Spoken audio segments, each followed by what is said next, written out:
බැඳීම්. බැඳීම් කියලා කියන්නේ අපේ ජීවිතේ අපිව ජීවත් කරන බොහොම ලස්සන දෙයක්. අපි අපේ ජීවිතේදී ජීවිතය සාර්ථක කරගන්න, ජීවිතේ ජීවත් කරවන්නේ, ජීවිතේ මරණය දක්වා ගෙනියන්නේ මේ බැඳීම් එක්ක. අපි ජීවිතේ ආරම්භ කරපු මොහොතේ ඉඳන් ජීවිතේ අවසානය දක්වා අපිට හම්බෙන බොහොම ගෞරවාන්විත, අර්ථාන්විත, ආදරණීය, වටිනා, සුන්දර බැඳීම්. ඒ තමයි අපේ අම්මා තාත්තා. අම්මා කියලා කියන්නේ දසමාසයක් තිස්සේ තමුන්ගේ දරුවා කුසේ තියාගෙන ඉඳලා ඉවර වෙලා මේ ලෝකෙ විඳින්න තියෙන ලොකුම වේදනාව, මේ ලෝකෙ විඳින්න තියෙන ලොකුම දරා ගැනීම විඳලා ඒක දරාගෙන තමුන්ගේ දරුවා මේ ලෝකෙට බිහි කරන්න ඉවර වෙලා එතෙන් පටන් තමුන්ගේ ජීවිතයේ අවසානයේ දක්වා මේ දරුවාව තමුන්ගේ ජීවිතේ කොටසක් බවට පත් කරගෙන, තමුන්ගේ ශරීරයේ කොටසක් බවට පත් කරගෙන දරුවාටම ජීවය දෙන, තමුන්ගේ සමස්ත ලෝකයේම දරුවාව බවට පත් කරගන්න බොහොම ලස්සන චරිතයක්. ඒ නිසාම තමයි ඇගේ ශරීරයේ තියෙනා වූ මේ රක්ත වර්ණලේ සුදු කිරි බවට පත් වෙලා තමුන්ගේ දරුවන්ට උරා බොන්නට දෙන්නේ. ඒ උරා බොන ලේ කිරි වලින් තමයි මේ දරුවෝ ලෝකෙම දිනන්නේ. ඉතින් මේ දරුවන්ට ලෝකෙ දිනන්නට, ලෝකෙට ශක්තියක් වන්නට, මේ ලෝකෙ ජය ගන්නට තමුන්ගේ අම්මා හැර වෙන කෙනෙක් සිටීද? බුදුවරයෙක්ට බුද්ධත්වයට ලබන්නට පවා මුල්ම නියතිවරණ ලබා දෙන්නේ අම්මා කෙනෙක්ගේ වචනේ. අම්මා තමයි මගේ පුතා බුදු වෙන්නට ඕන යන වදන ප්‍රකාශ කරන්නේ.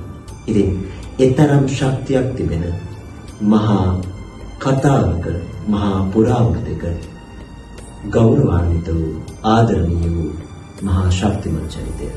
ඒ තමයි අපේ අම්මා.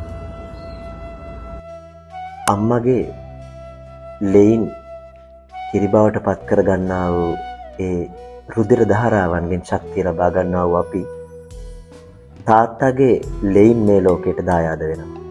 ඉතින් අම්මා ගැන කතා කරනකොට අම්මගේ චරිතයත් එක්කම අපිට කතා නොකරන් බැරි සුන්දර ලස්සන කෙනෙක් තමයි අපේ තාත්තා කියලා කියන්නේ.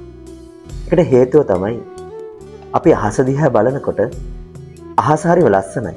හැබැයි අහසේ හඳ පායලා තියෙන දවසට තවත් ඒ අහස ලස්සනයි.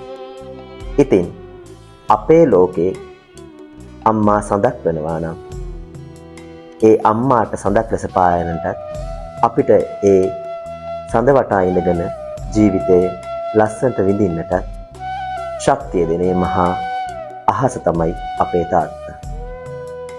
තාත්තා කියලා කියන්නේ අපේ ජීවිතේ සිංහෙක් වගේ කෙනෙක්.